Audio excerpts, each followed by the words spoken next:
Joining us to look at the most recent announcement of the stepping down of Joe Biden and the impact it would have on the U.S. elections is global affairs analyst Ejike Okpa.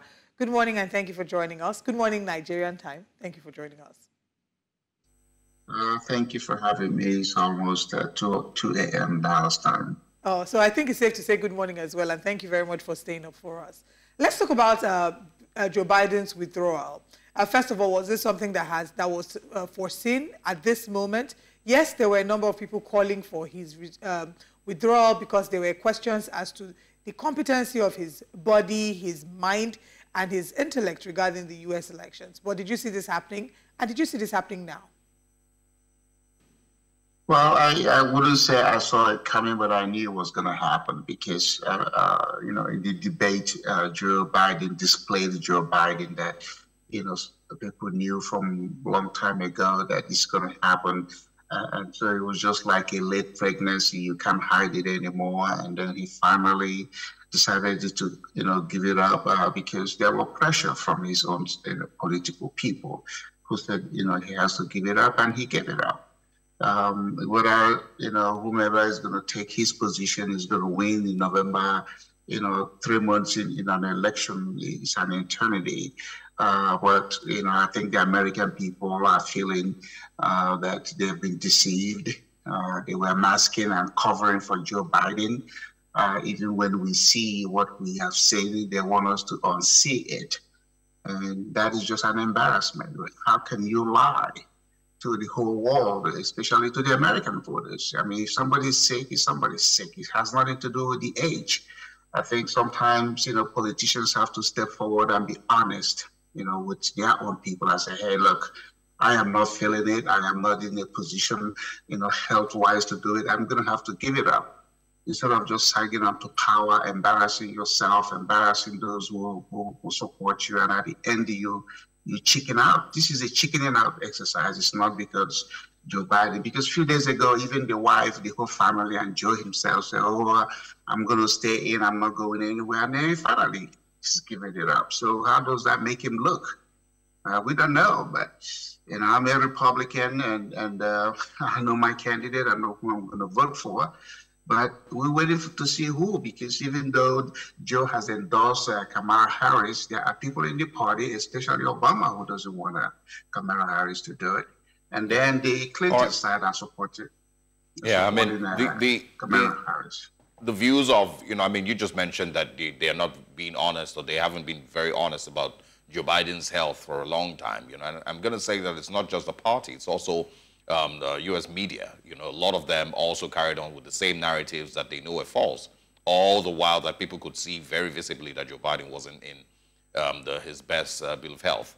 I want your thoughts on those who say that you can't simply withdraw from running for re-election. You might as well withdraw from, you might as well resign as president, because if you're not physically fit enough to run for re-election, it means that you're not necessarily fit to stay in office. How would you respond to that?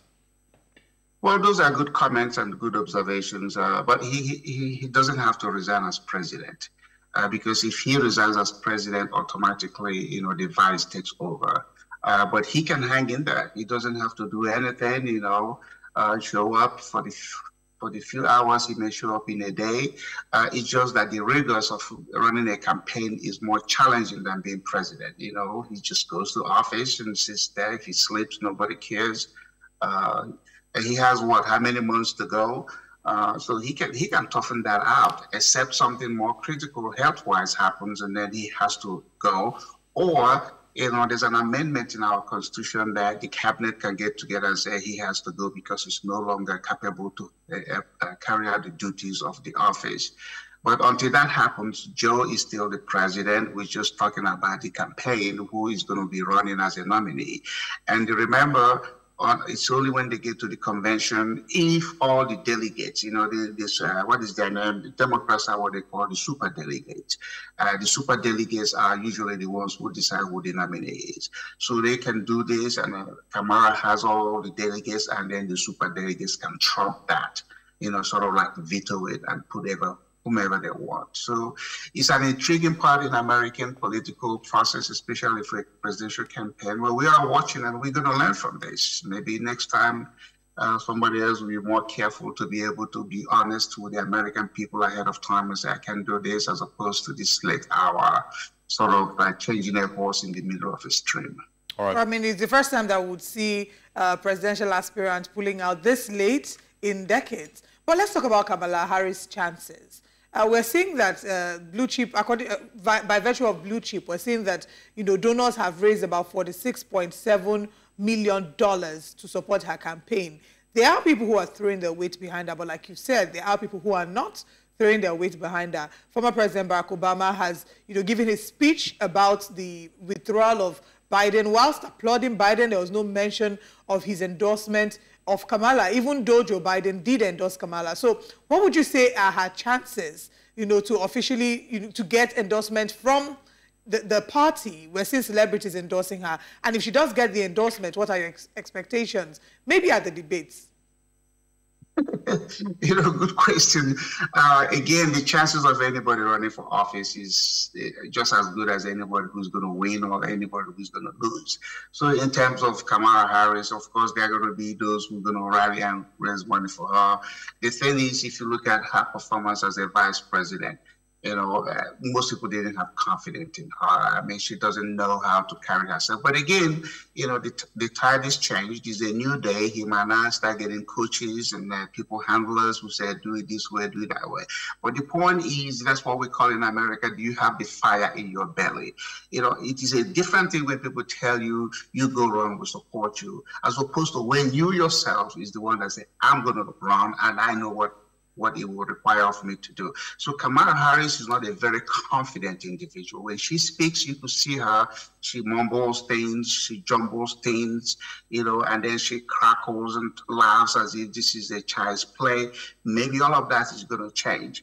But is she, I mean, we are looking forward to her being the nominee so we can see her perform on a debate stage. You know, again, I'm hoping out, you know, holding out hope that my candidate or Trump is going to be the one winning. But, you know, I don't think Kamala Harris has the chances. You know, she bungled, you know, the issue about the border. She doesn't know how to represent a lot of the issues that she's been given the responsibility as vice president to do. Yep. Remember, the vice president in America doesn't have any constitutional duty except for those assigned to that position by the president. The only thing is, you know, she's the head of the Senate. If there's a deadlock, she can go break the tie.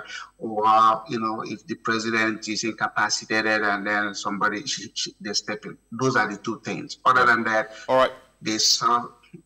Yeah, if not Kamala, you know, who else do you think the Democratic Party has as options? Is it, you know, Hillary Clinton? Is it Michelle Obama, who, of course, has said that she's not very interested? Is it Gavin Newsom, Pete Buttigieg? Who else? And also, who do you think is in charge, really, of the Democratic Party? Because it's obviously not Joe Biden for the last long while. So who do you think is pulling the strings in the Democratic Party? You know, I like your question, and you know, the Democratic Party is a party of elites. So now you have two factions. You have the Obama side of things, and then you have the Clintons. So far, people think Obama has the upper hand, but you see how the Clintons have stepped in to say we are supporting Kamala, to say, hey, we now take charge. And then Obama is going to now turn around and say, well, I don't like Kamala. I'm not going to support her. So that is what's going on. You see, the Republican Party don't have. If you watch the Republican candidates, the ex-presidents don't get involved in what, you know, the nomination process is going to be. You didn't see George Bush, you know, in Milwaukee cheering for Trump or all of that. The Republicans, once they do their job, they step aside. It's the Democrats, you know, it wants to stay in and begin to play the role of this godfather, godmother, that kind of stuff. And that is what is going to destroy the party. And this Joe Biden withdrawing now, and then Kamala Harris become the heir apparent when other people in the party don't support her, is going to throw in that confusion, whether it's the Obama faction or the Clinton faction. And we want to see that, because a house divided is a house that doesn't have a strong foundation, and they are going to collapse. All right. I also want to talk about Donald Trump. I saw his statement on Truth Social yesterday. you know, where he's of course still calling Joe Biden crooked Joe Biden. He's not been very graceful at a time like this. It is his election to lose as it stands. Do you think he can make it all the way in the next 4 months? Well, of course, you know, we got to come up. Trump is going to come up with a name for Kamala. He has that character of him, and we don't know what that is going to be. You know, Biden is gone, and for me, I think nobody should talk about him anymore. Let him go home. If he decides to be in his basement, fine. If he decides to be in the White House, fine. Leave him alone. The man has health issues, and you know, at this point in our life, we should recognize those things and step away from, you know, dragging them into it. You know, again, the campaign is on, and we'll see. We don't know until next month when the Democrats do their convention and see who's going to be the flag bearer.